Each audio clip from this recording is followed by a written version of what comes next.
Good evening, everyone. This is Robert. RJL Network proudly presents a special presentation of Inside Pitch, although it really is not Inside Pitch. Welcome to the 1979 Season Review and Reveal Show. We really don't do much on these kind of shows, except we take a look at some of the games that were played at the from the start of opening day to, of course, the final games of the World Series. And so I go ahead and I bring out the scorebook that I use and show you some of the games. And of course, we get our Game of the Year candidates. We take a look at them, and then of course we choose a Game of the Year. And then of course, we talk about things. Anything you want to say in the chat, let me know. And we talk about it, and you can mention anything you like, what you liked about what you saw, what you didn't like about what you saw. Kevin Hayes and Dwayne Martz, Brian B., thank you for joining me tonight. So here we just kind of talk amongst ourselves a little bit, decide what we did about the 79 season. I don't know. Was this the best season I've done yet? I mean, this was the 5th season I've completed. 1994 was a restart, really. That was a season restart using payoff pitch, which was a lot of fun to do. And all Reds losses are rigged in 79. John Solner, thank you for joining me, sir. And, well, I mean, 1994 was a great season. Had a great game, had a lot of great games in that for payoff pitch. During the 1980, and of course, the Chicago White Sox beat the Expos in that. For those of you who have not seen any of my other seasons done in games, please check out the playlists. I have every season grouped into a playlist, okay? 1994 season restart with payoff pitch. 1985, which was a payoff pitch, inside pitch. 1976, 1981, and of course, 1979.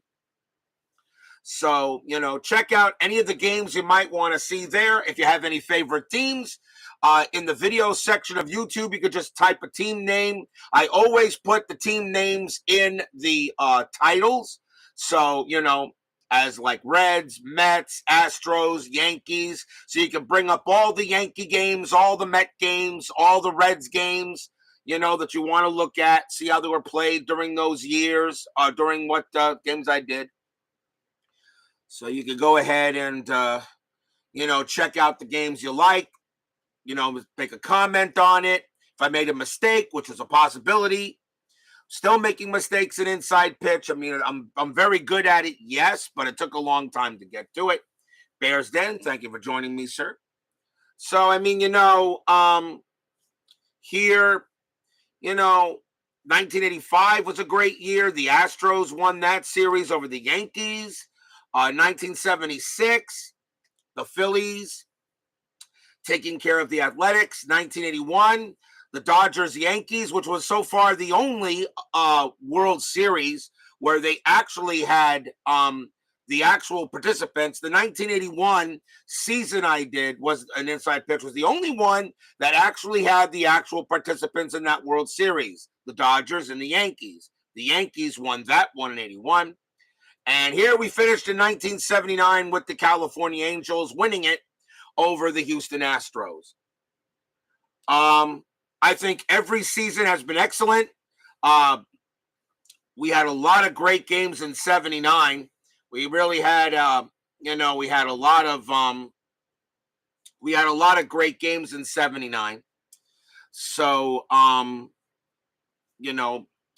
where do we start here? Highlight Heyday, DBIP, Baseball with the Demos, My Basement Media Productions. Thank you for joining me. So here, and Brian Patterson, here we're just going to go ahead and take a look at some of the games we did for the 1979 season. And we started with, and of course, we'll take a look at the records too. So absolutely, let's have a look at the records here. This is the standing sheet that I use for the baseball season, utilizing, of course, FastScore. and we take a look and see how teams got started, how they ended up, how they finished. Just amazing to see how it worked. Bob's Tabletop Sports, Sean 1113. Thank you, thank you, thank you. Good to have you all here on this Friday night. Let's take a look here real quick, shall we? Let's go to the dang it. Let's go to the standings here first. As I am dropping everything, of course. Rants on Sports, Minnesota at Cleveland. Let's see. So the season started in the American League with this first page here. The season got off for the Brewers. They actually got the lead here. They were 16-6 early. The Blue Jays started the 16-6. The Red Sox got off to a horrible start, 5-15. Baltimore got off to a tough start, 9-14. In the American League West, the White Sox actually had the best record in the American League West on this first page. At 15-5, the Angels were 15-8. Kansas City had a winning record. Minnesota, Oakland. Oakland actually got off to a pretty decent start, 9-13, for as bad as that team was that year.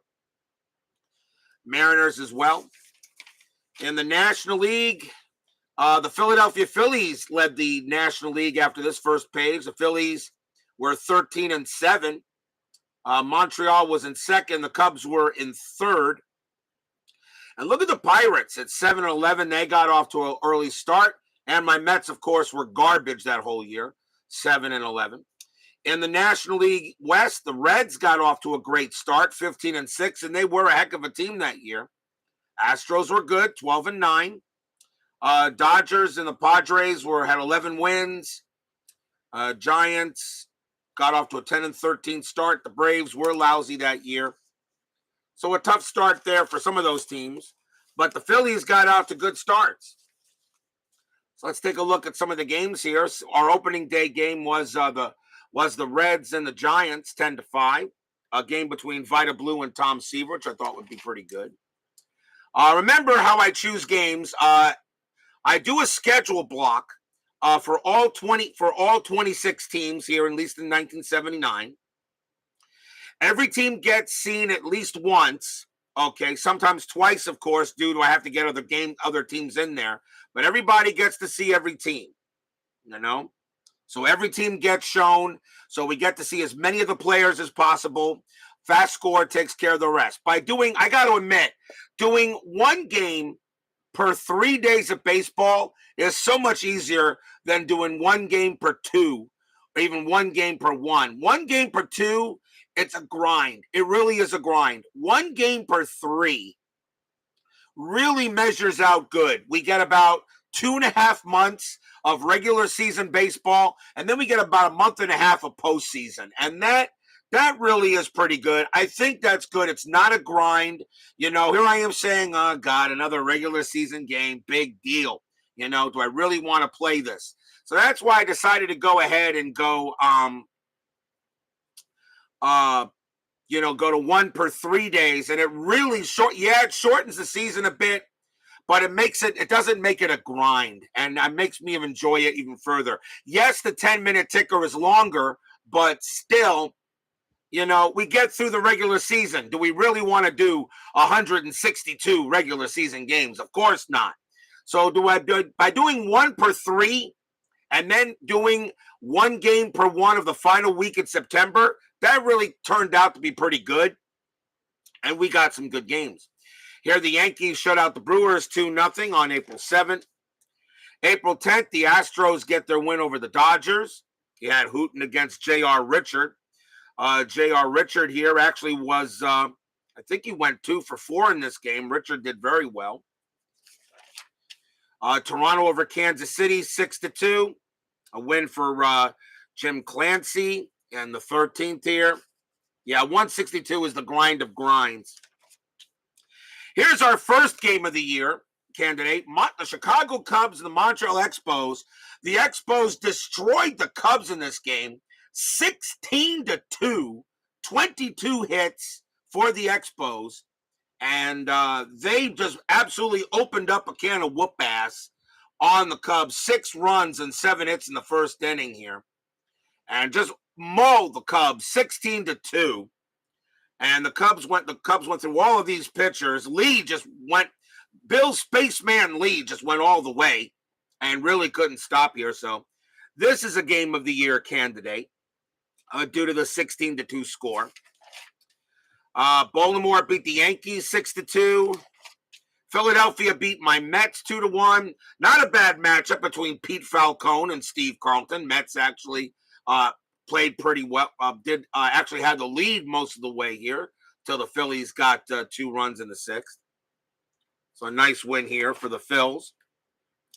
Now here is the first game of the real true game of the year candidate, and this one is going to get an X automatically as one that's going to go to the next round.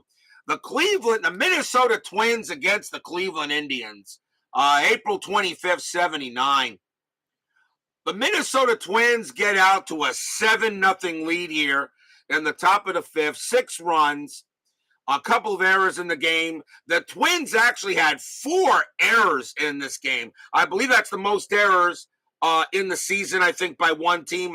It may have happened before, but I think 4 errors was the highest. 7-0, and the Indians got 3 runs, then 3 runs, and then 2 runs, and win this game 8-7. So anybody asks you if you have a 7-0 lead, an inside pitch, is it enough? Just show them a picture. Take a screenshot if you like of this here. Just take a screenshot of this page, and you'll see that no lead is safe an inside pitch. So that gets an X for game of the year. Cincinnati 7-2 over the Cardinals. Comeback game of the year, most definitely, but I usually group that in with the game of the years there, T-Ball, and thank you for joining me. White Sox beat Detroit 5-1, a nice win by Ken Krabik. With all the fans returning to the mistake. And let's see here. The Padres shut the Expos out 7-0. This is not a game of the year, but still, you know how hard it is to roll a shutout? It really is not easy to roll a shutout, okay? Where one pitcher, in this case, Taquisto, shut out the Expos 7-0 here on May 4th. All right, and it was a game where Montreal won the game 12-1. Here in this side of the scorebook, I list the actual score of the game so I can put it into the chat so you can see who actually won this game. So 12-1, Montreal actually blew them up in this historically, but the Padres win at 7-0. It is really hard to really roll a shutout. You got to think that the dice would go ahead and give the other team at least a run or so, something like that. Shutouts really are rare, and they are, special, I think, when you roll a shutout. California beating Boston. The Angels at that time were 18-9. Let's go to the next standings thing here. Page number 2. Page number 2 here. Page number 2. The Yankees and the Brewers were tied with 27 wins. Cleveland was right behind them at 23 wins. And here come the Orioles. The Orioles started this page at 9-14, wound up 22-17. Here comes Baltimore. So that's the thing about FastScore. You may think that FastScore may not really go according close to the actual season, but then somehow or other, the dice rolls seem to figure themselves out, and FastScore starts to mimic the actual season. It gets pretty close. Now, yes, you're going to have some surprises, as you want. You don't want it to be if it winds up the actual season, the actual way the standings were, fine. But you want to have a surprise here or two. You want a surprise. The Angels were 26-12. The White Sox went from 15-5 to 26-12. The Angels then went to 26-14. The Royals. Here's where the Oakland Athletics started really having a problem. And they're a Steeler fan. I knew he'd join us sooner or later. Good to see you, Matt. Oakland started this page off 9-13. They finished 11-30. That's how bad the A's had it on this page. Texas got up there at 19-20, started making their move. Seattle didn't play terrible. In the National League, the Expos started running away with the National League East. They got to 24-13. Phillies were right behind them. Here come the Pirates. Remember, the Pirates were 7-11. They finished this page 19-17. The Cubs were playing scrappy, and the Mets, of course, were stunk. Now, here come the Astros. The Reds started this page 15-6. Look at this winning streak or not a winning streak, but look at this week of this page the Astros had. Went from 12-9 to 28-15 and took over the division lead pretty much. Padres were scrappy at 20-22. The Dodgers 19-24. Giants in the Braves. So, let's see here. In this one here, as I said, the Angels beating the Red Sox 8-2. Baltimore beats Oakland 3-2. A nice win here for the O's with Dennis Martinez. Both Martinez's got D-Mart got the win. T-Mart got the save. Cincinnati at Pittsburgh. The Pirates won the game 4-3. Nice win for the Bucks. Clark Garotz joins us here now at the review show. So Pittsburgh here over the Reds. Nice win for the Pirates as the Bucks, as we are families, beginning to take shape. Kansas City downs the Mariners 7-2. Nice win for Steve Busby, who got the win there. Atlanta got a win over San Francisco 6-5 on May 19th. A lot of pitchers used in this game. We got a game of the year here, candidate between the Minnesota Twins and the Texas Rangers. The Rangers won the game in the bottom of the 10th with a single and then a double and a walk, and then a sacrifice fly brought it in. So this got a game of the year mark here for the Rangers, a game of the year. 4-3 victory. Not bad, but I'll go ahead and bypass this. It will not get an X. Cincinnati shuts out the Dodgers 6-0. A win for Seaver here. He gets Tom Seaver got the complete game as he beat Rick Sutcliffe. Not a bad pitching matchup here. The Yankees went ahead and pounded the Brewers in this one, 14-1. The Brewers had 3 errors. They were terrible. The Yankees had 7 runs on 4 hits in the second inning, mostly because of a couple of walks, a couple of home runs here. Rivers hit one. Cliff Johnson hit one here for the Yankees. Remember, Johnson would find himself on the Red Sox later.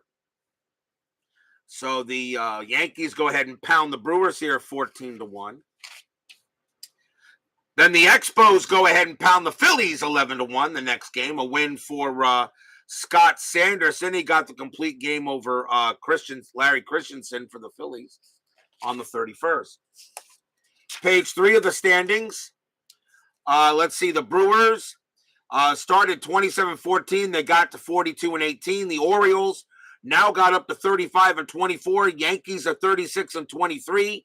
The Indians were now right up there at 32-25. Cleveland definitely was right up there. The Red Sox were way behind here. Red Sox at this time were 23-34. They were really not figuring, and even the Tigers were 22-31. So they were way behind.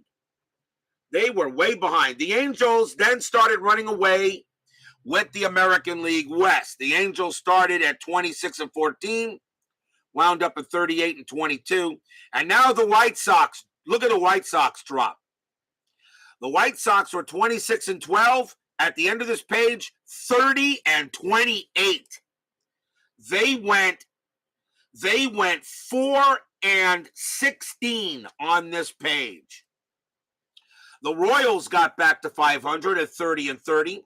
And the Rangers were 10 games under 500 here, 24-34. And the Athletics continued to stink.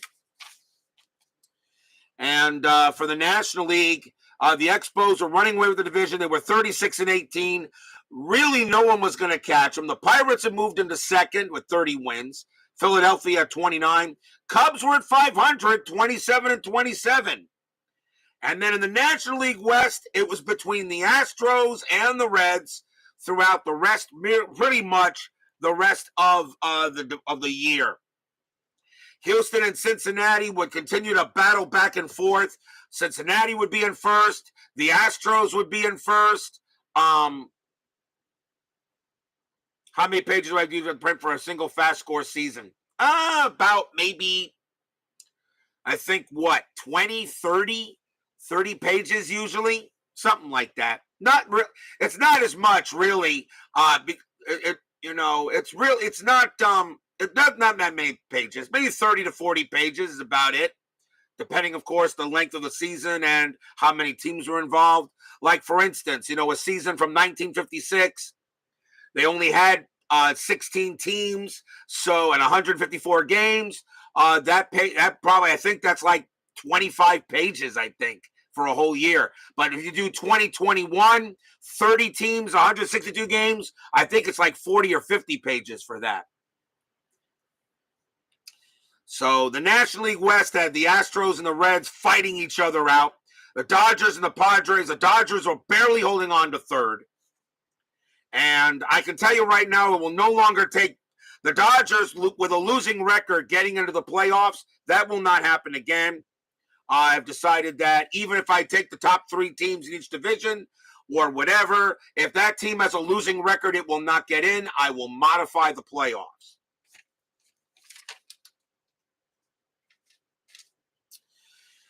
Go back here to the book. Let's see. Toronto goes ahead and destroys. This was a game that Brian B. wanted. He wanted a game between the Toronto Blue Jays and the Seattle Mariners. And, Toronto and Seattle. Toronto blitzed them 15-6 in this. I'm sorry. 15-6. I'm sorry, wrong. I'm looking at this. It's 6-1, not 15-6. 6-1. It wasn't a blitz. FastScore ends up with division 75% of the time, roughly. Well, let's put it this way, Brian B. Who won the divisions this year in 1979? Only one team historically, and that was the California Angels. The Brewers won the East over the Orioles. Okay. The Astros won the NL West. And the Expos won the NL East. Not always. The Angels was the only historical team that won its division. The rest of the 3, nope. And that's what's so good about FastScore. Okay, do I really just want to go ahead and roll the dice knowing that the Angels are going to win the West, the Orioles are going to win the East, the Reds will win the West, the Pirates? Come on, no. You want some surprises. That's what makes it. So why play if you already know the outcome? Clee baseball fan joins us here. Cubs went ahead and beat the Padres 5-1. Here's another game of the year candidate. Detroit at California. The Angels won it 10-5. Why did this get game of the year? Because California got 8 runs on 6 hits in the 7th. They were down 5-2, and then they scored 8. They put a snowman on the board on the Tigers. So they win this one 10-5. Not a bad game. Pretty good game of the year. Here the Tigers got help. Ryan had a lot of issues of walks. Walk, and then a grand slam home run by Parrish. Got a grand slam here. A grand slam home run, and the Tigers lead 5-1. And you would think, usually a team that hits a grand slam is not going to lose, but the Tigers did. Good game of the year candidate, but I will not give it the X. Let's see. Mets beat the Reds 7-3. How about those Mets, Brian B? How about my Mets beating your Reds? Falcone beat Bonham in that game. One of the only victories I could take being a Mets fan in 1979. That team was awful. They were not a good team in 79. They really weren't. Let's see. The Boston Red Sox and the White Sox, a nice 5-4 win for the Red Sox. Not too bad. Philadelphia beat Atlanta 4-2. Milwaukee beat Minnesota 8-3. Good matchup. Houston shut out the Padres 2-0. We had a lot of shutouts, though. I always say shutouts are rare, and they are. But a lot of shutouts. 1979 wasn't really known for that much high scoring. It actually was a low scoring year, I thought. 2-0. Joaquin Andujar, Neiman, and Zambito got their nice shutout on the Padres. Then a shutout the next game. Cleveland shuts out Baltimore 8-0. Jim Palmer had a rough game. Paxton got ahead, went the distance, got a complete game on the Orioles here. Cleveland over Baltimore. All Mets games are obviously rigged. Well, if they're all rigged, Brian B., how come my Mets haven't won a World Series yet? Exactly. Yankees beat the Red Sox 6-1. Had to have a Yankees Red Sox game, absolutely. Absolutely had to have a Red Sox Yankee game. Always have to have one every season, no doubt. I'll always make sure the Red Sox and the Yankees will play a game. Absolutely, got to have it in there. Now we move on to July. Let's take a look at the next sheet here. So on this page, the Brewers 52-26. They were running away with the American League East, but they had a company, though. The Orioles and the Yankees are right behind them. Cleveland was still good, 44-33. The American League East was very tight. Here come the Red Sox. Red Sox started 23-34. They got up to 34-41. The Tigers, the same thing, started getting better.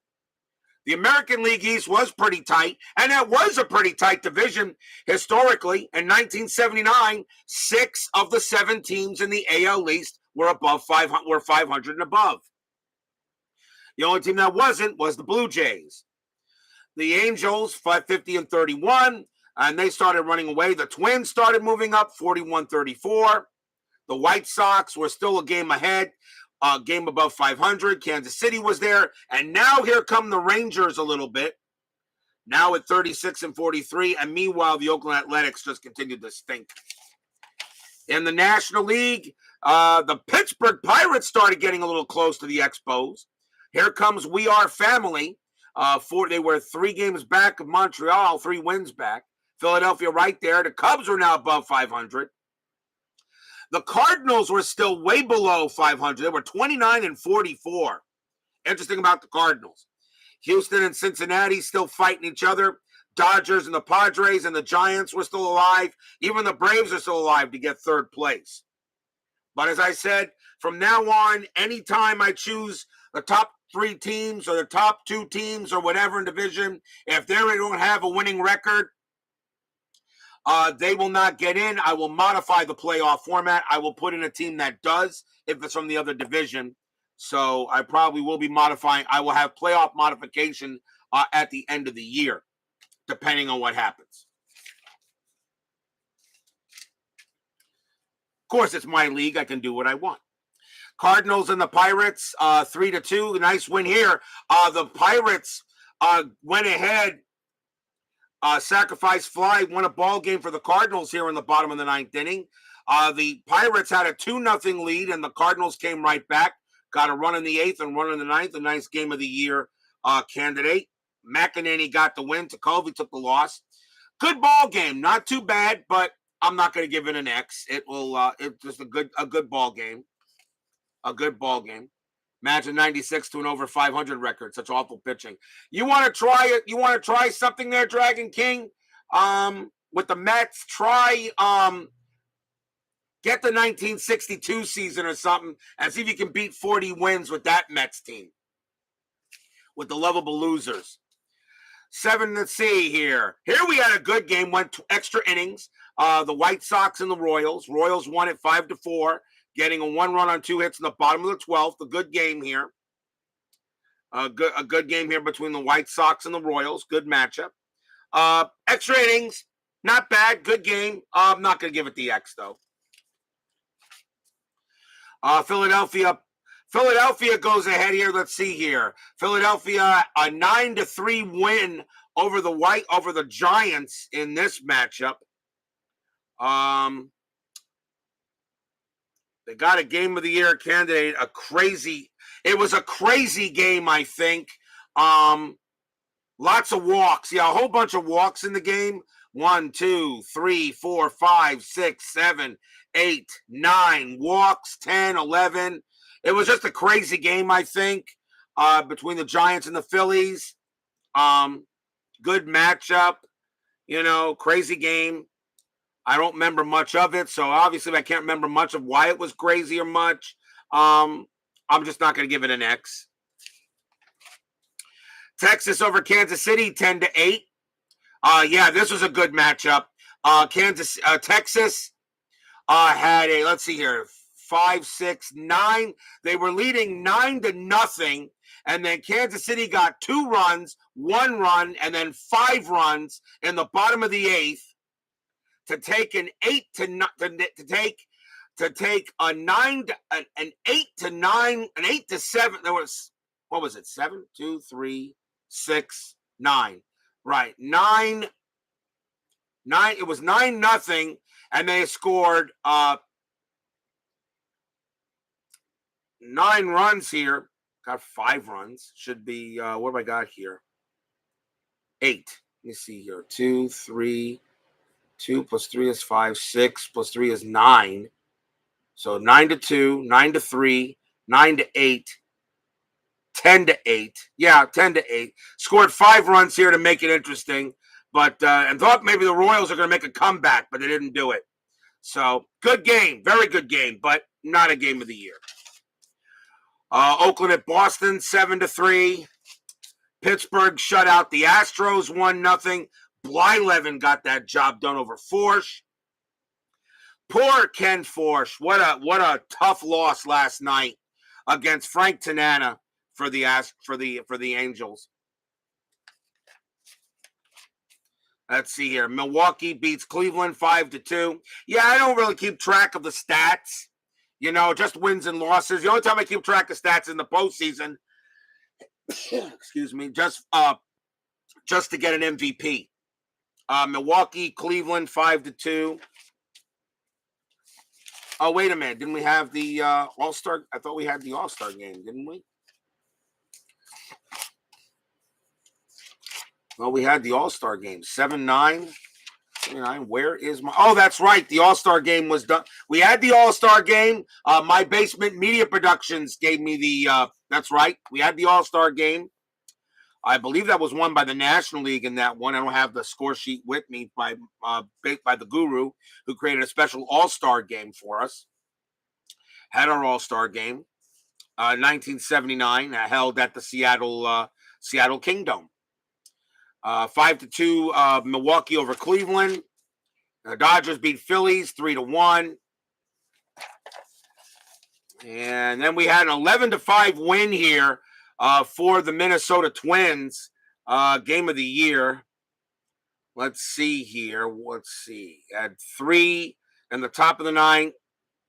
Yeah, Minnesota was 2-0, then 5-0, and the Angels came back and tied it up 5-5, and then the Twins won it 11-5. The Twins did not do against the Indians this time. Good old Matt. So, a good game, but I'm not going to give it an X. And Dodgers and Reds after 3-2 here. And the next page of the standings, let's see here. Milwaukee now was very tight between the Yankees and the Indians. Very tight ball game. Very tight in the National League and the American League East. The Orioles are right behind them. And now the Tigers and the Red Sox. Boston and Detroit were both way under 500. Now Boston and Detroit suddenly got good and now made this big log jam here in the American League East. In the American League West, the Angels still held the lead. Minnesota was there. Texas came right up. 36-43, ended this page 52-48. Mariners had a rough time. They 41. They went from 35-46 to 41-63, and the Athletics were just awful. Montreal Expos still led the East in the national in the NL East 61-34. The Pirates were now in second place. Log jam here between Philadelphia and the Cubs. Possibility thought the Phillies weren't going to make the playoffs at one point. Cardinals started playing better too. They went from 29-44 to 44-51. They started getting better. The Astros took over first place from the Reds. And look at the Dodgers. Dodgers had a big streak here. 37-44 to 52-50. The Dodgers grabbed third place, and they would pretty much hold on to it for the rest of the season. Let's see here. August 1st, Yankees and the White Sox 10-3. This is when I start now finishing off the schedule block, and now we only try to concentrate on teams that have winning records or are within five, or within five 5 games of a playoff spot. So Yankees beat the White Sox 10-3. Texas shut out the Indians 3-0. Yankees over Baltimore in a big game there. As you can see, now you're seeing teams with only winning records or close. This is a big game between Baltimore and the Yankees, 7-2. Guidry got the complete game here over Martinez. Cubs over the Pirates, 6-4. A good win here. Let's see here. Kansas City shuts out Detroit 7-0. Another shutout. Like I said, we had a number of shutouts this year. I think we got close to a no-hitter. I think 2 hits is the most, was the least amount. I don't think we had a 1-hitter. I know we had a couple of 2-hitters. Montreal over the Expos, 7-6. This was a game of the year candidate. Went to extra innings, and Montreal won this game in the top of the 10th. The Expos got out to, a 3-4, 6-0 lead, and the Astros got 3 in the 5th and 3 in the 8th to tie it up. But the Expos got a run on the top of the 10th to win it 7-6. Good game here, game of the year candidate. Good game, but I'm not going to give it an X. Baltimore and Kansas City. Baltimore won that 3-1. Milwaukee and the White Sox. This was a game of the year candidate. Milwaukee White Sox got out, were a 6-2 lead, and the Brewers came back and scored 3 in the bottom of the 8th to win this game 8-7. A good comeback for the Brewers against the White Sox. Good matchup here. Good game. But it wasn't. But the deficit at one point was only a 4-run deficit. It doesn't beat the Twins yet. The Twins Indians game. So good game, but I'm not going to give it an X. Houston and Philadelphia. Houston shuts out the Phillies 1-0. Andujar gets a nice win. Got a game of the year, I guess maybe up because Andujar hit a home run Andujar beat the Phillies on his own. That's it. Andujar beat the Phillies on his own. He went ahead, gave up no runs on 4 hits, got a home run and a double. He literally beat the Phillies on his own. Nobody else in the Astros mattered here. It was all Andujar on the mound and at the plate. What a great game for Joaquin Andujar in this game between Houston and Philly.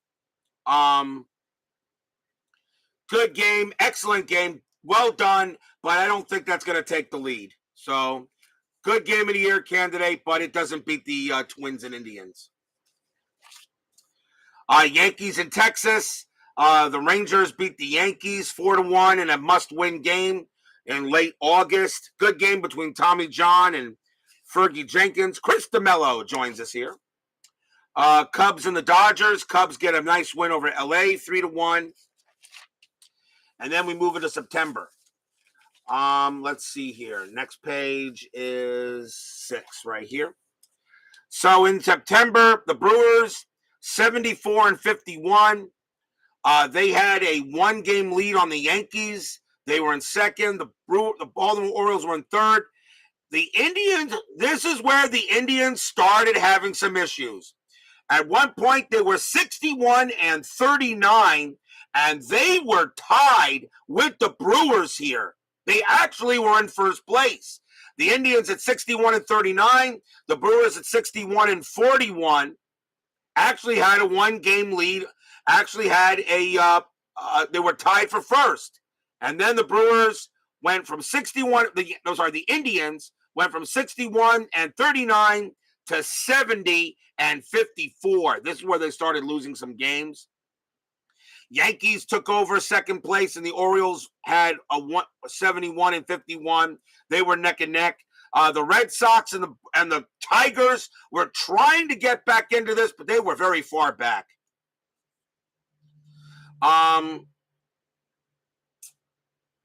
California still leads this division, the American League West.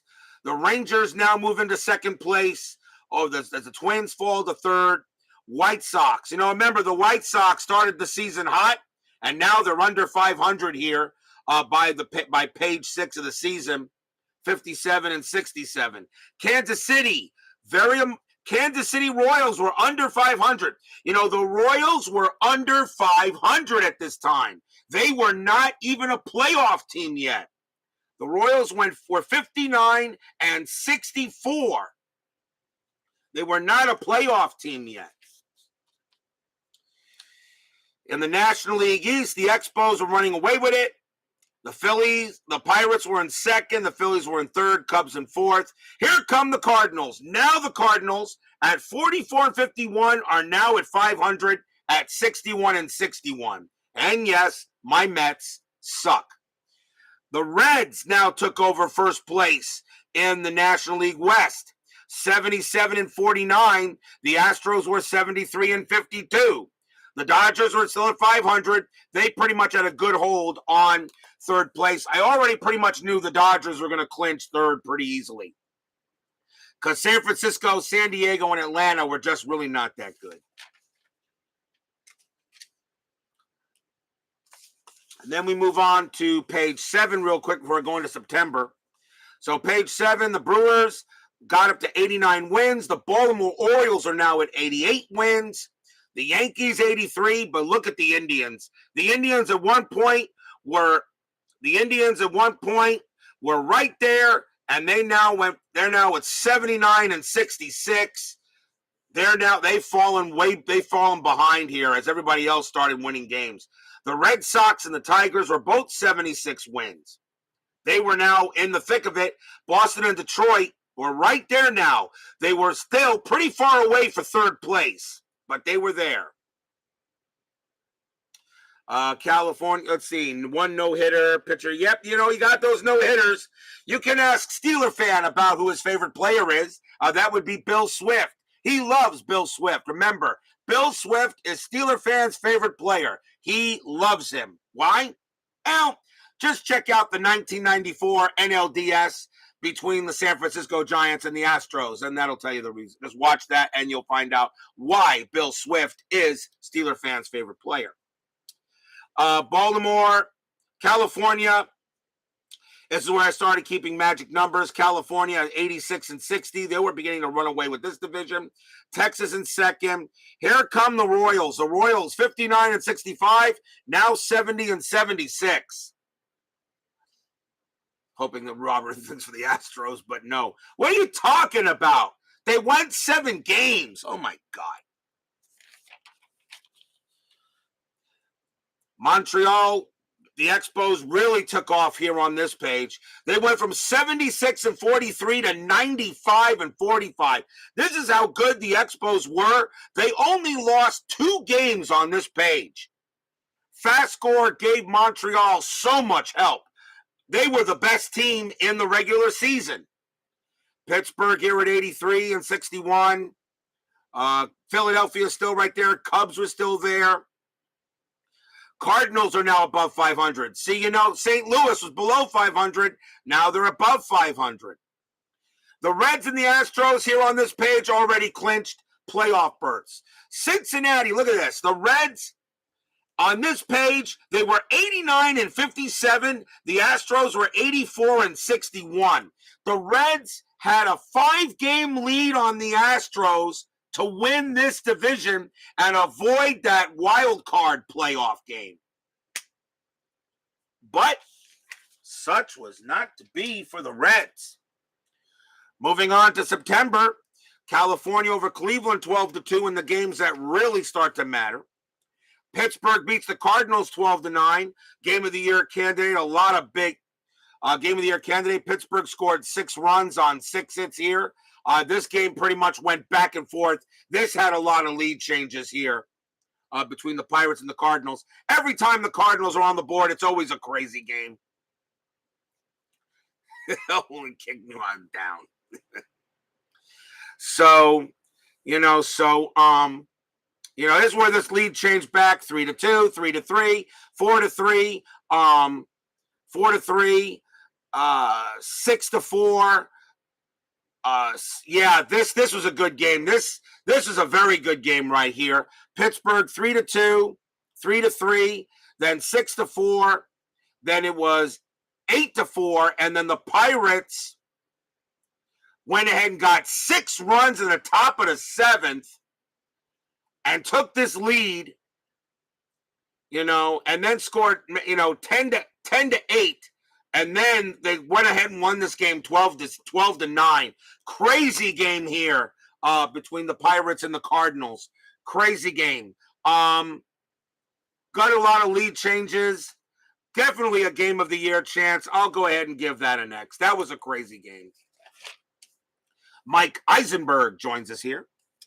Baltimore over Boston 5-2 as the Red Sox are praying they can get some help, but they're running out of time. Houston shuts out Cincinnati 6-0 in a huge game here between J.R. Richard and Tom Seaver. And Seaver really didn't have his good stuff. Richard did. Richard got himself a base hit. This was a big win. It was actually scoreless through most of the game here, actually. Houston and the Reds scoreless. And then the Astros opened it up 1-3-2 and shut the Reds out 6-0. I'm sorry, I said Seaver didn't have a good thing. Seaver actually did, but he ran out of gas, and the Astros go ahead and get this win here. California beats the Brewers 8-5 in a pretty big game there in September. And Pittsburgh over Montreal 5-3. Game of the year matchup here. 3 errors done by the Pirates, and yet they still win this game. They also scored 2 runs in the top of the 9th on 4 hits. A nice win for Pittsburgh here. 3 errors, and they still won it. Minnesota beats the Yankees 3-1. One of Dave Righetti's only starts that he had that year for the Yankees. Minnesota holding on for dear life, but they would just not be able to make it. Detroit beats Boston 7-6. 7 home runs in this game. Game of the year candidate, 7 home runs. Kirk Gibson, and of course off of Dennis Eckersley. Well, you all know I don't believe what I just saw. So Gibson here gets a home run off of Eckersley again. I tell you, Dennis Eckersley and Gibson must not like each other.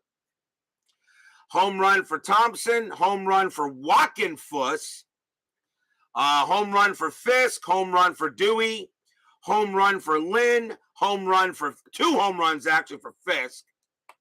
But Detroit holds on to this game. 2 errors by the Red Sox allowed Detroit to beat Boston. St. Louis over Philadelphia in a big game in the National League East, 9-5. Phillies had 2 errors, a tough loss for them. And let's see here. Cleveland, Yankees beat the Indians 6-5 in a game of the year. The Yankees got 2 in the 8th and 1 in the 9th to steal. That went away.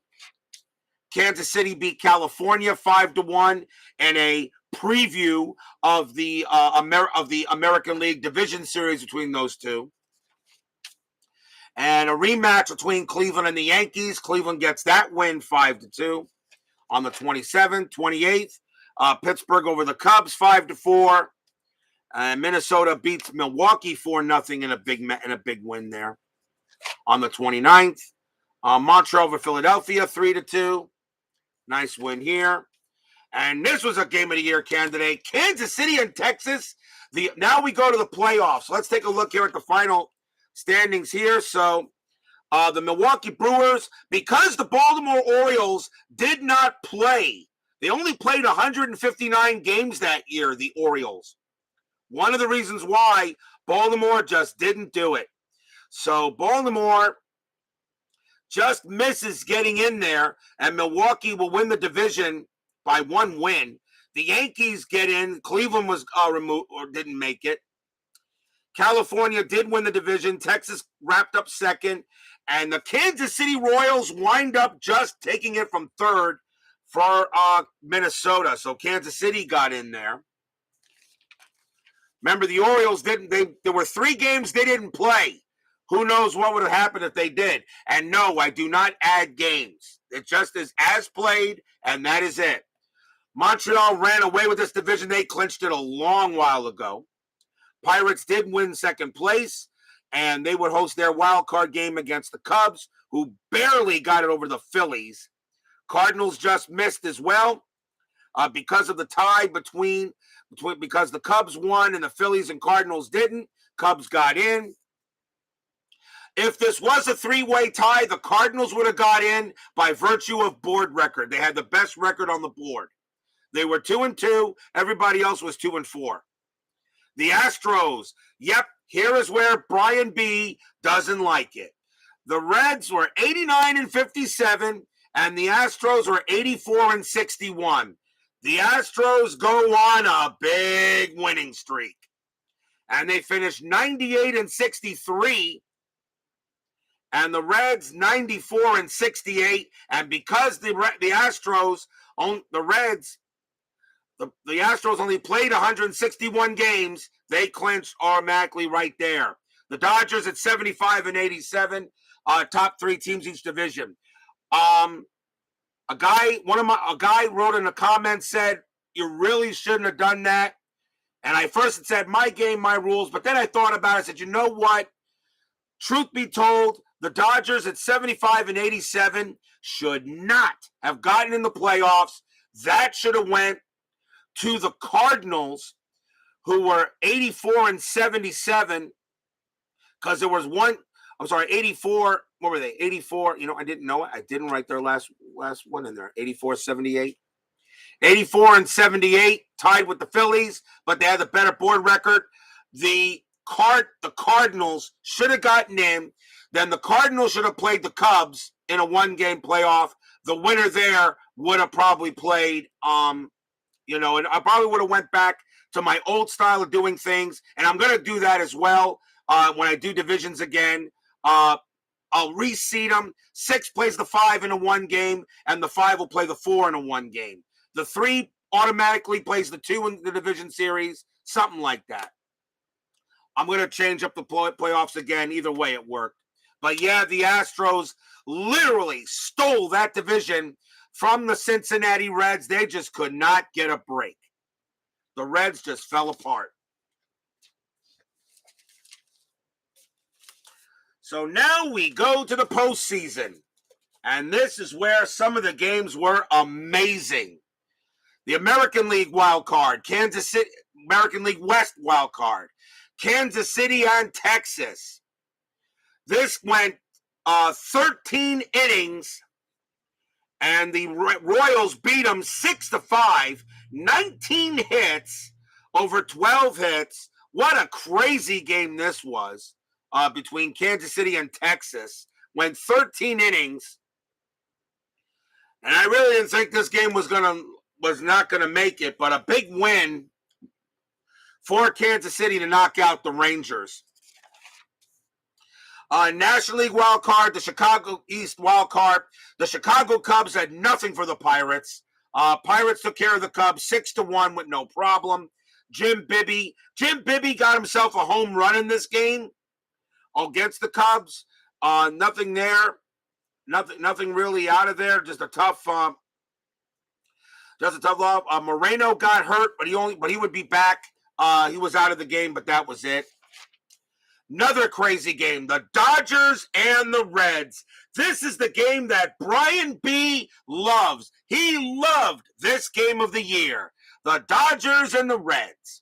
The Dodgers took a 3-1 lead, and the Reds tied it up 3-3, and then the Reds had a 6-3 lead. The Dodgers had 2 errors in this game, and the Reds had a 6-3 lead after 5. But then the Dodgers got 2 runs, and then and made it 6-5. The Reds made it 7-5. Then the Dodgers get 2 runs, 7-7. And then in the top of the 11th inning, the Dodgers beat the Reds 8-7. Pretty much every pitcher was practically used, as Sarmiento got the loss for the Reds, and Jerry Hannes got the save. Charlie Huff got the win for the Dodgers. 2 errors by both teams. Really a crazy game here. Crazy game. Really crazy game. And this is going to get an X. This was a heck of a game between the Dodgers and the Reds. Another 8-7 win by the Dodgers to knock the Reds out. And I was very surprised the Dodgers. I'm really surprised that the Dodgers got the dice rolls to beat the Reds. I did not see Hooten, but Seaver got off to a tough start. Really, he got off to a tough start. Seaver gave up a base hit, a walk, a base hit. He had a walk. Seaver had a rough game, actually. He didn't pitch the way he was supposed to. Your biggest disappointment was not losing the Angels, not playing the Reds. Yeah, that was the series I was expecting we were going to get. When the Dodgers beat the Reds, I was actually a little disappointed because I wanted to see how a Cincinnati-Houston series would have went. But because of the playoff format I was using, it didn't allow it. I'm not going to do that playoff. I'm not going to take the top. I will take the top 3 teams each division, but it's not going to be wild card. It's going to be a little different next time. I'm going to go back to the old format, but instead of having 1 wild card game and then a best of 3 wild card series, it's going to be the 6 versus the 5. And a 5 versus the 4 in a 1 game. The 3 automatically plays the 2 in a division series, and the 1 plays the wild card champion. That's how I'm going to do it from now on in the 2 division format, and in the 3 division format if I ever play any contemporary baseball. So yeah, great win here for the Dodgers over the Reds, 8-7. Yankees, this was surprising too. I did not think the Yankees would beat Baltimore. But when you got Ron Guidry on the mound against Flanagan, Gator was just amazing in this game. Even though Baltimore got out to an early 2-0 lead, and then Baltimore and the Yankees came right back and scored 3 in the top of the 9th. I did not think the Yankees were going to beat the Orioles, and I was a little disappointed that Baltimore did not go forward. I was not because of anything against the Yankees. I really wanted to see Baltimore get to the World Series and play either the Expos or the Reds or the Astros, because the Orioles historically were the best team that year. They really were. They were the best team in baseball in '79. They just didn't win the World Series. Then we go on to the American League West Division Series, Kansas City, California. Kansas City beats California 6-2. I'll be honest, I didn't think California was going to come back in this series, but it was an amazing series here. Kansas City beats California 6-2. Then Milwaukee goes ahead and pounds the Yankees 17-5. Remember the 1994 division series between the Cleveland Indians and the Chicago White Sox. The White Sox got destroyed by the Indians in that game 17-5. They got crushed. Who won the World Series in 94? My World Series? The Chicago White Sox. Milwaukee pounded the Yankees, and I said, okay, Yanks, you're not going to have anything for it. The reason why I gave it a game of the year was because they got 22 hits. They just 8 runs here, 5 runs here. Milwaukee just couldn't lose here. And the Dodgers beat the Astros 6-5. I know Steeler fan was a little worried when the Dodgers won this game.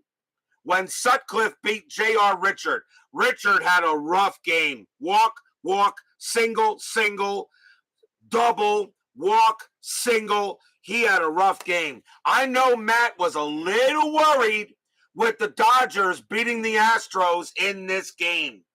The Astros also had 2 errors in that matchup as well. I was surprised the Dodgers beat J.R. Richard with Sutcliffe. You know, I know that Matt was a little worried about this. Montreal beating Pittsburgh. I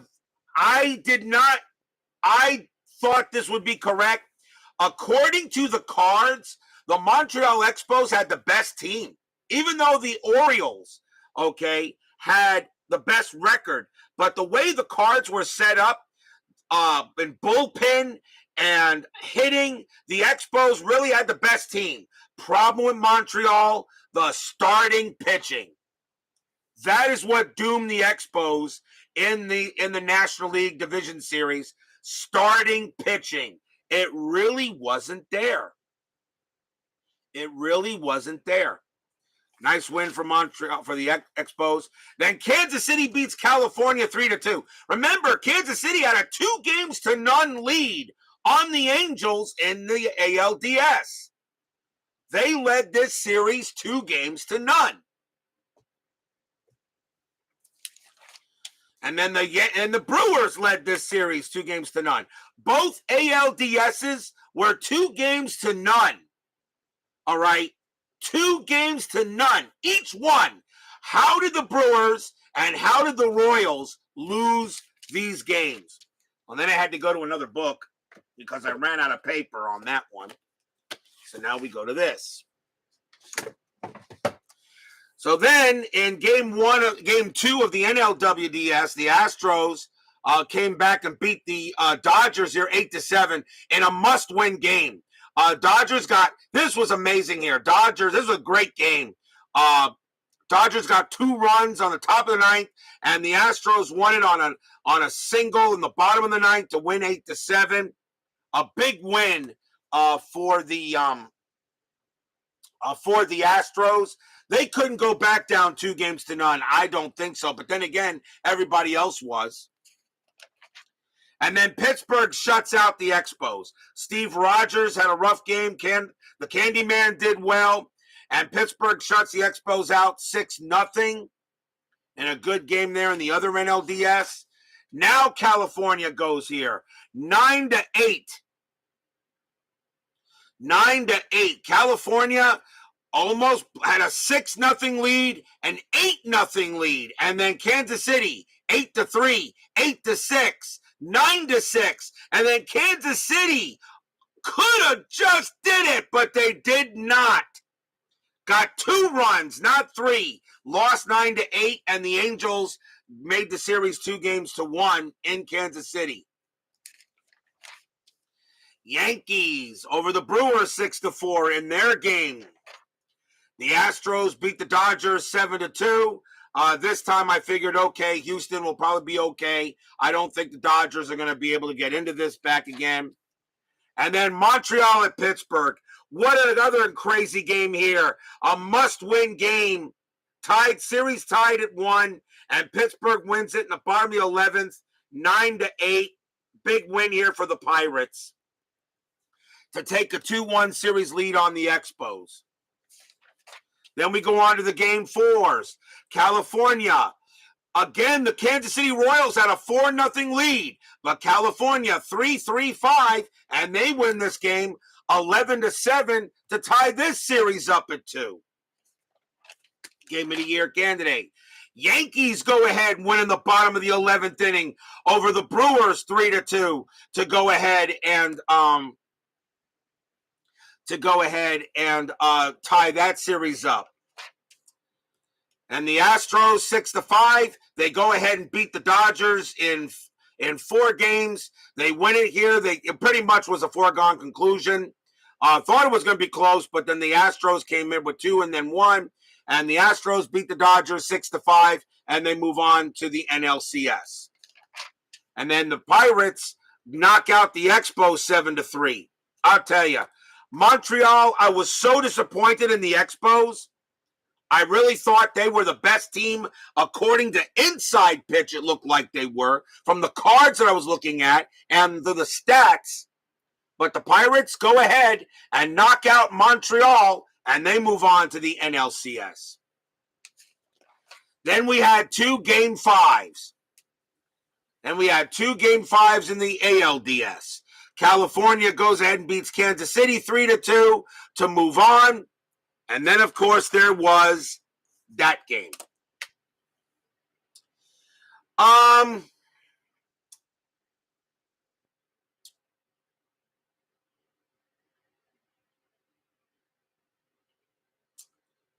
We had a lot. I'm going to tell you right now. I got to tell you right now,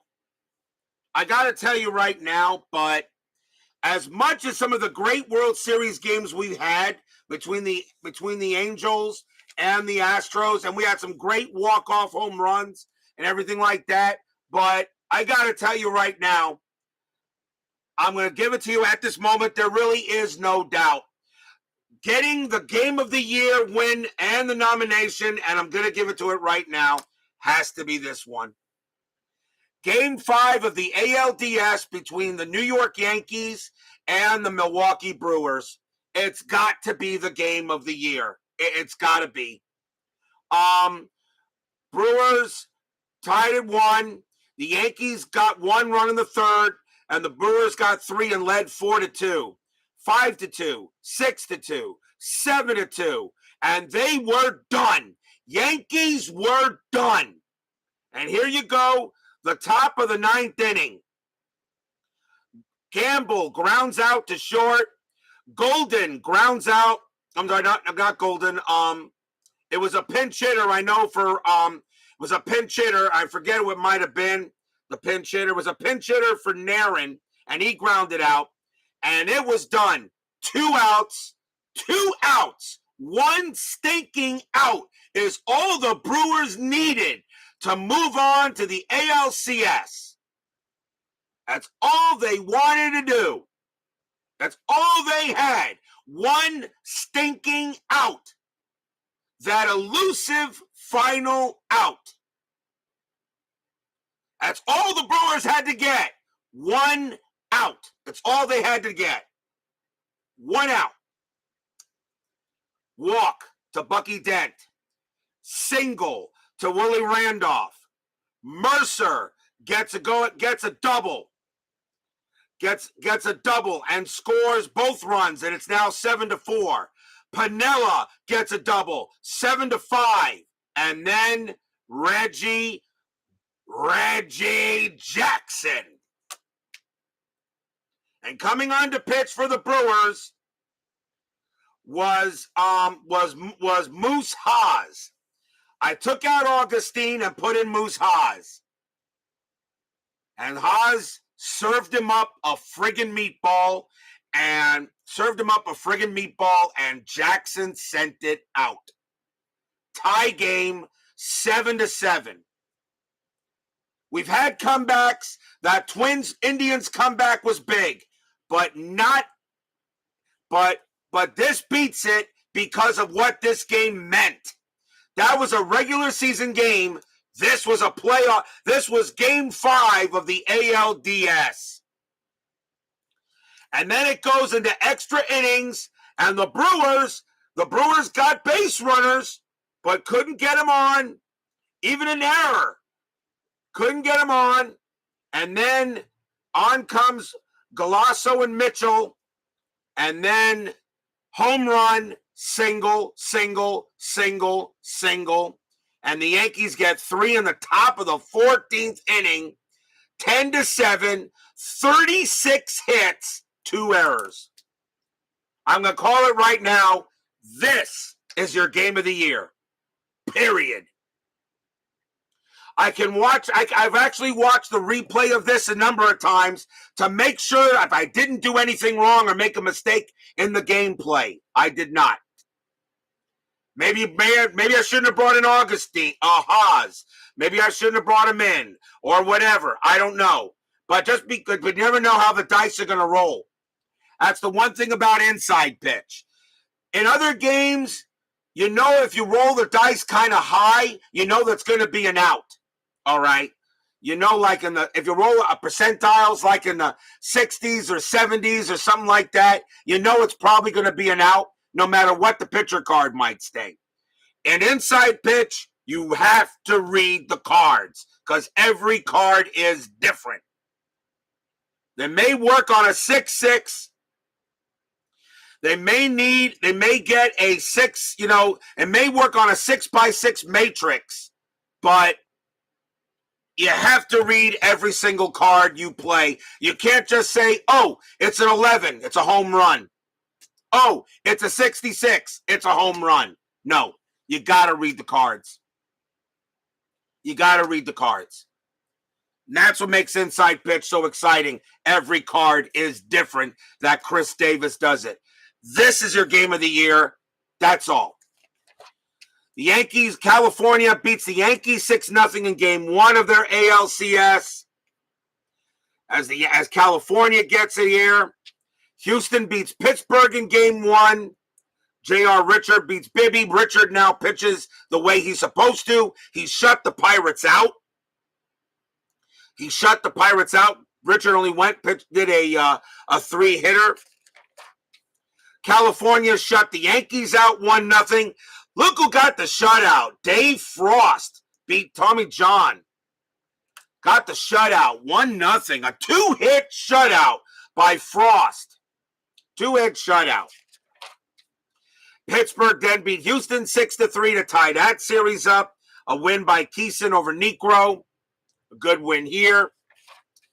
California beat the Yankees 8-3. So now California has a 3-0 lead on the Yankees. I thought the Yankees were done. Nope. Got to play more baseball. Houston beats Pittsburgh 6-4. Pittsburgh 6-4 here to get the Astros a 2-1 series lead. This was a great game too by the Yankees. Again, the Yankees were facing elimination, but in the top of the 10th in the top of the 10th inning. But the Yankees go ahead and get a home run by Spencer to win the game in the bottom of the 11th, 6-5, to keep that series alive. The Pirates shut the Expos out 5-0, a big win by Blyleven, who shuts the Astros out, only giving up 2 hits and an error. And then the Angels go ahead, and this time it was the Angels coming back. The Angels 4-0, Yankees 4-1, 5-1, then 6-5, then what is it here? 5-5, 5-6, then 7-6, and then 9-6. This time the Angels come back on the Yankees and win the ALCS in 5 games, and they beat them 9-6.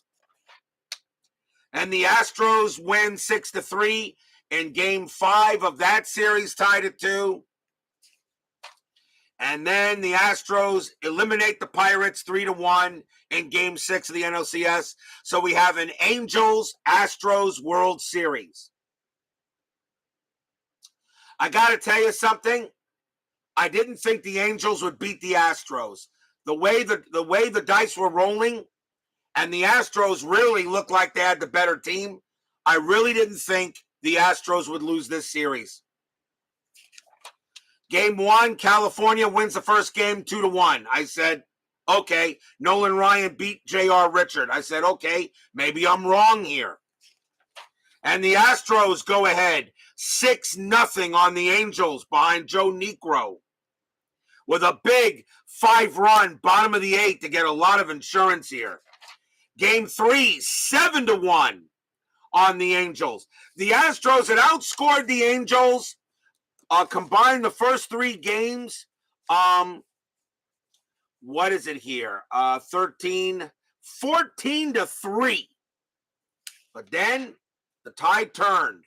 Angels get one in the win, get 2 big runs in the bottom of the 8th and win this game 3-2. Win this game 3-2 over Andujar. 2 big runs here. Game 5. This was the best game of the World Series. Game 5. This was the best game of the World Series because California, they were ready to go down here. And then bottom of the 9th inning, single strikeout, then a huge dropped fly ball by Jose Cruz. And then Ford belts a 3-run bomb to win the game for the Angels. This was the best game of the World Series. This was the game of the series. The Brewer-Yankee game is the game of the year, but this was the game of the series. That's true. This was the game of the series. Game 5 of the World Series, this was the game of the series. That I will say. Maybe not the game of the year, but I'll give this the GOTS, the game of the series. Game 6 was just as exciting, with the Astros winning in the bottom of the 9th to win it 5-4. Another game of the year candidate, as the Astros get a big-time sacrifice fly walk-off as Walling got a leadoff triple, and then Reynolds brought him in later. And then, of course, last night, the California Angels shut out the Astros 3-0. Frank Tanana pitched the game of his friggin' life. He pitched the game of his life, Tanana. Unbelievable. The Astros had no answer for Frank Tanana last night. He pitched the game of his life. And Tanana gets a World Series title. Rod Carew finally gets a World Series title. Ryan gets his 2nd title. And there you have it. The California Angels are the World Series champions. What a ball game that was last night. This was definitely the game of the series, Game 5. But your game of the year is no doubt in my mind, no doubt the game of the year is absolutely that. So if you want to take a screenshot on it, that is definitely the game of the year. Game 5 of the ALDS between the Yankees and the Brewers. The Yankees were down to 1 out left, and on that last out, 5 runs on 4 hits, extra innings, and then top of the 14th, 3 runs on 5 hits, 10-7, 36 hits combined between the two, and 2 errors. Congratulations, Yankees Brewers, ALDS Game 5. You are the game of the year.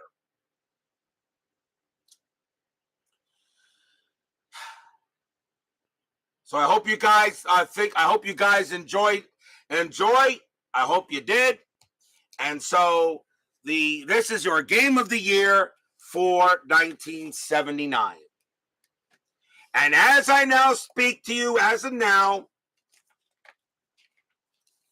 I speak now, I hereby, RJL Network, hereby closes the book on the 1979 season. 79 season is hereby closed.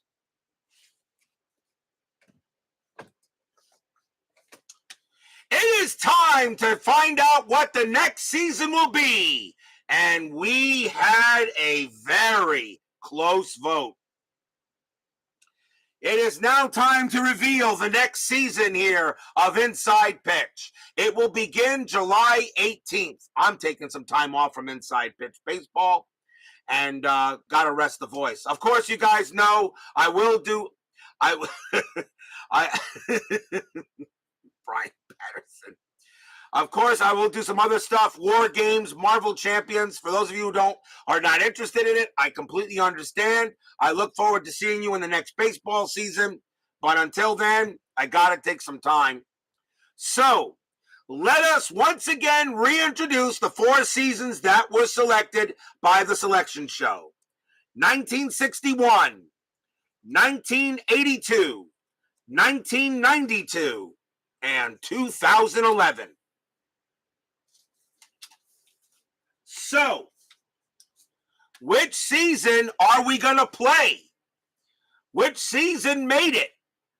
Well, let's take a look and see what we got. In 4th place, with the least amount of votes, there were a total of 63 votes counted. 53 from the 53 from the comment section, and 10 from the Universal Baseball Lounge. You know what? I got 454 subscribers. How come I only had 53 votes in the comment section? Next time, guys, for those of you who didn't vote, you better vote. I got 454 subscribers, and I only had 53 votes in the comment section. Very disappointing. Next time, guys, you better make a vote.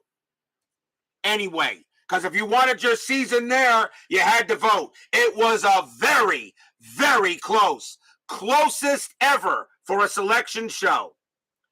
So with 6 votes only, 2011. Of course, nobody wants to watch contemporary baseball. Disappointed. Come on, people. It's still baseball. It's 2011. It's a good year. The Cardinals, the Rangers. Come on. 2007 is out and goes back into the selection cards.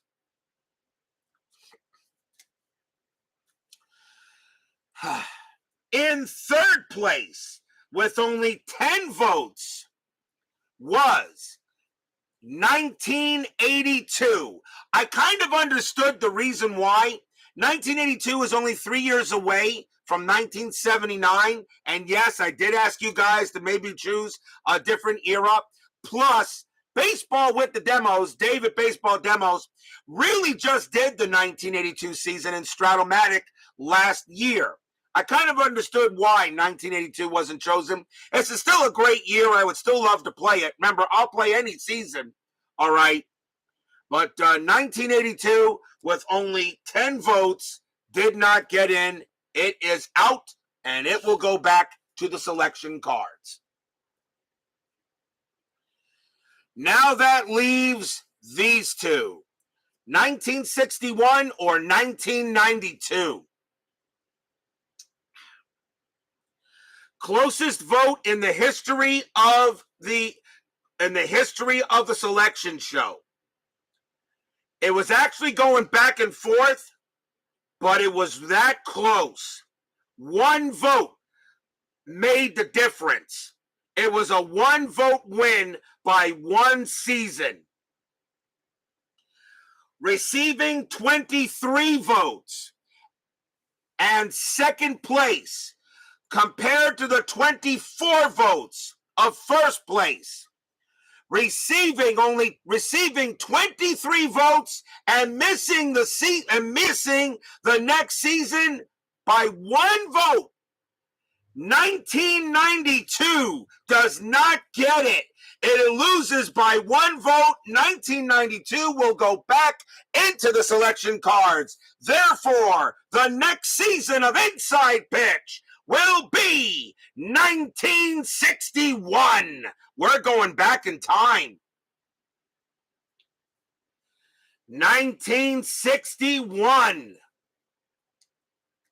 Mantle, Maris, Mays, McCovey, Clemente, Ford.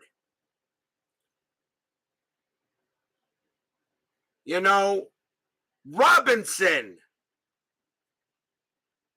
Come on. 1961. Spawn We're going to be talking some great legends here from this season. 1961 will get the call. 1961 is also being done by Tony Porter at Cards and Dice, who is actually doing a 1961 Yankee replay using APA. But we're going to do it with Inside Pitch. Now, 1961 is a weird year. And the reason why... No, I wasn't born in, I was born in 69. I'm actually looking forward to this because I'll get to see some players that I really don't know much about, but I'll play them on the board. 1961 is a weird year. Why? It was half the expansion years. Remember, in 1961, okay, we had expansion in the American League, but not in the National League. The American League had the Los Angeles Angels and a new Washington Senators team that would become the Texas Rangers later. So you had a new Washington Senators team and a new Los Angeles Angels team that played at LA Wrigley Field. So when I get the Angels on the board, I get to give a championship ring to the owner, and yet they haven't even started yet. So 1961 gets the call. So there are 10 teams in the American League and 8 teams in the National League. The National League played 154 games. The American League played 162. The playoff format for this, I was thinking of putting them into divisions, of dividing the 2 leagues into 2 divisions, an American League East and West and a National League East and West. I was thinking very much of taking this league and dividing it into 2 divisions, an East and West for both. But I decided against it, and I'm going to keep it the way it is. However, there is a bit of a playoff format change. In the National League, the top 4 teams in that league will make the playoffs. There will be no wild card round. It will go straight to the division series, 1 versus 4 and 2 versus 3 in a best of 5. In the American League, though, I'm going to take the top 5 teams in that league. The 5 will play the 4 in a 1-game wild card playoff, and then the winner there will play the 1, and the 2 will play the 3. However, if one of those teams, however, does not have a winning record, they will not make the playoffs, and then I will modify the playoff format at that time if necessary. We're still going to have a division series round, and we're still going to have a championship series and a World Series. We may not have a wild card round. Who knows? So that is how 1961 will go. And opening day will be July 18th, which is the day before the All-Star game here in 2022. And the opening day in that year was on April 10th of that season. And on April 10th, there was only 1 game on that schedule on April 10th. And we're going to, on our first game of the season, we're going to go to historic Griffith Stadium. Yes, we're going to also visit places like Griffith Stadium, Forbes Field, Crosley Field, Connie Mack, Old Yankee Stadium, Los Angeles Coliseum. We're going to be visiting some old ballparks. So our first game of that year will be the Chicago White Sox versus the Washington Senators. The game is at Griffith Stadium. It will be early win for the White Sox and Dick Donovan for the Senators. Donovan led the American League in ERA that season. He was the leader of ERA for the year in the American League. The White Sox will have players like Luis Aparicio, Nellie Fox, Minnie Minoso, J.C. Martin, Sherm Lawler, Senators Marty Keough, Willie Tasby. We're going to see some old-time legends this coming year. Nope, no Reds opening day. I am so sorry. It will be the White Sox and the Senators. It will be Early Wynn versus Dick Donovan on June 18th of next month, and that is April 10th, 1961. Remember also, okay, the All-Star game that year, was held.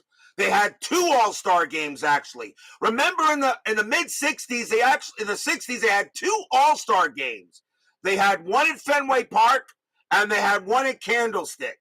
I think I'm only going to do one. I don't think I'm going to do both. And I'll probably do the one at Fenway Park, because that's the one that's considered really the main All-Star game. That'll be the 1961 All-Star game will be at Fenway Park. That'll be the only All-Star game I'm going to do. I'm not going to do both of them. At least I don't think so. Maybe I might change my mind, but I think doing two All-Star games is kind of meh. I think I'd rather just do the one. So that's where the All-Star game will be held. And of course, with only 18 teams, we're going to have a lot more schedule blocks. So we're going to see these teams a lot. Okay, a lot of these teams we're going to see a lot more of because there's only 18 teams in 1961. So that is what we're going to do for that. Still one game per 3 days of baseball. So, and of course there will be a demo game.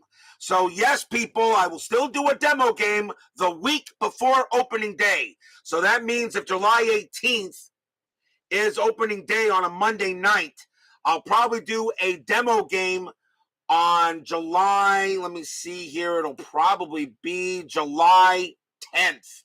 On Sunday, I'll do a demo game, and that will feature the World Series teams from that year, the Cincinnati Reds and the New York Yankees. It'll be held at Yankee Stadium, and I'll create my own lineups for that. It's a demo game, and of course, I always do that every year so that new players can see inside pitch work, die roll to die roll, matrix to matrix. So that will be the Reds and the Yankees at Yankee Stadium for the demo game before we start the 1961 season. And then, of course, when we get to the World Series, we'll have our 6th selection show, and we'll see what season you choose after that. But right now, 1961 is your next season, and it only beat 1992 by 1 vote. 1 vote. Now, if there was a tie, I would have done like I do, okay, in the selection show, a best of 7 roll between the two seasons. I would have let the dice decide would have been the next season if there is a tie. So that's what I would have done if they actually had tied, but not a tie. 1961 is your season that you voted for. Yep, May, McCovey, yes, Juan Marichal, Hobart, Hank, and of course, Hank Aaron. Of course, Hank Aaron. You want to talk about some players? Let's have a look at this 1961 season while I still got you here. Let's see here, 1961. Let's see who we have here. Leading in batting average in 1961 was Norm Cash of the Detroit Tigers.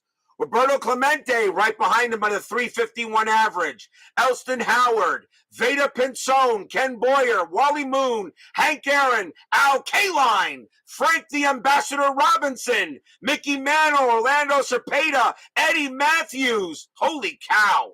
What? Brooks Robinson, Harmon Killebrew. Are you kidding me? Minnie Minoso, Zoyo Versali, Ernie Banks, You gotta be kidding me. What a list. How about the pitching? Well, in the pitching, there were only 3 pitchers in 1961 that had ERAs under 3. Dick Donovan, Bill Stafford, and Don Mossy. But let's take a look at the pitchers. Warren Spahn, Jim Bunning, the chairman of the board, Whitey Ford, a young Bob Gibson, a young Sandy Koufax, Don Drysdale, Ray Sadecki, Johnny Padres, Don Cardwell, Mudcat Grant, and a very young Jim Cott.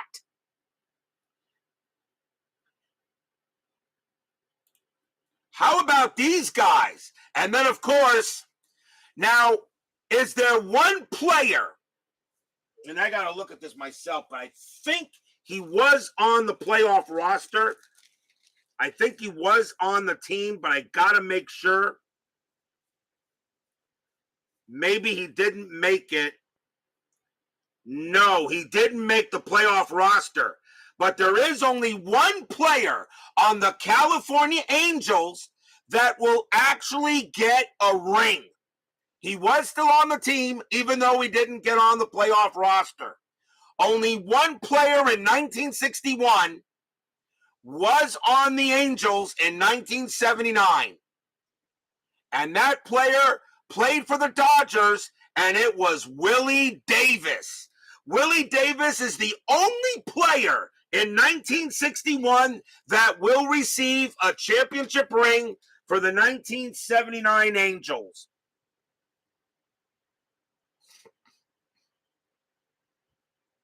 How did not the Reds? I don't know. Well, the Reds, I mean, here's the funny thing. The team that led in ERA in 1961 was the Baltimore Orioles. They had the best pitching staff. The Yankees were right behind them.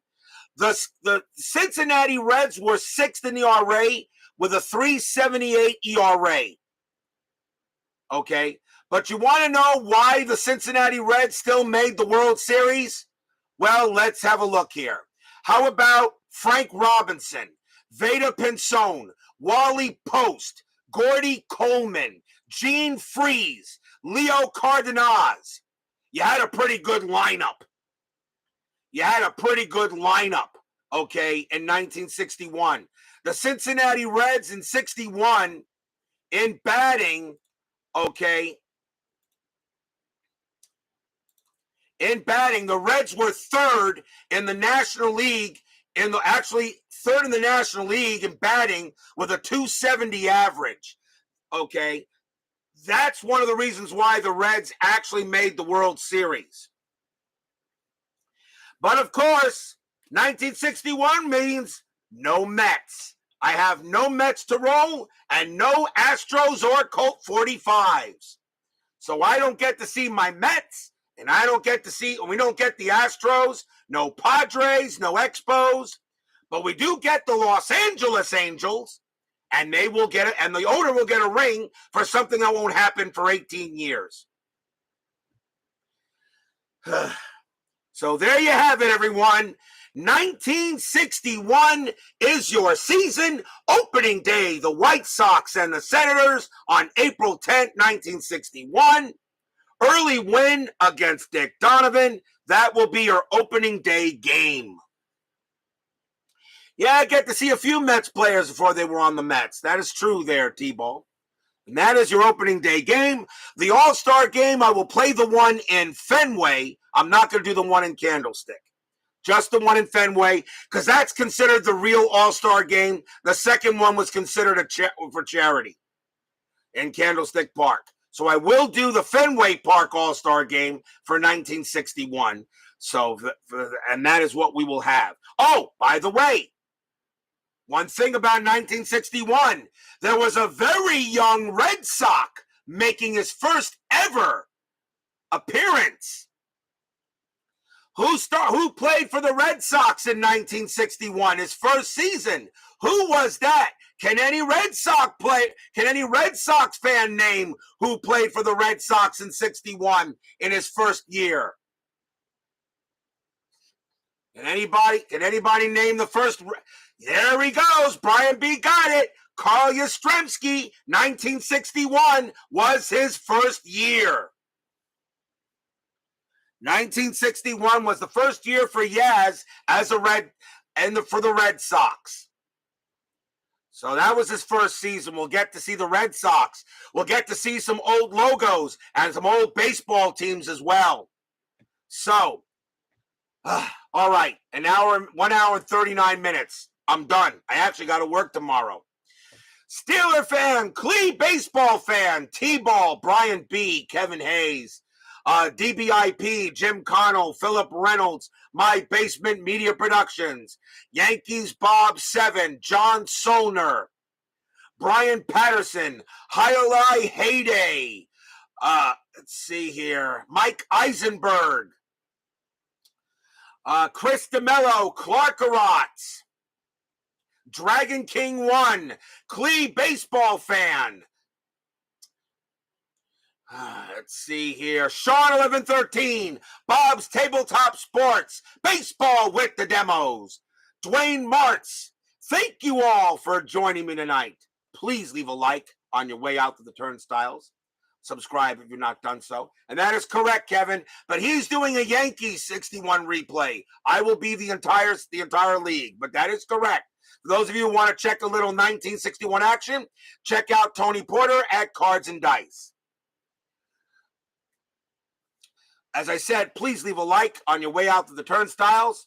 Subscribe if you've not done so, and make sure you hit the bell. Stay safe, stay healthy, stay smart, stay strong, and we'll see you guys on July 10th for the 1961 demo game, and then July 18th for opening day 1961, White Sox and the Senators.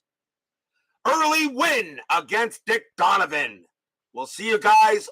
And of course, for those of you who want to watch anything else I do, please be more than happy to do so. I understand not everybody's into card games and war games, but that's okay. I'm still happy to have every one of you there. Have a good night, everyone. I am going to take a few days, maybe 2 or 3 days off from streaming anyway. So have a good one, everyone. We'll see you next time. Thank you for joining.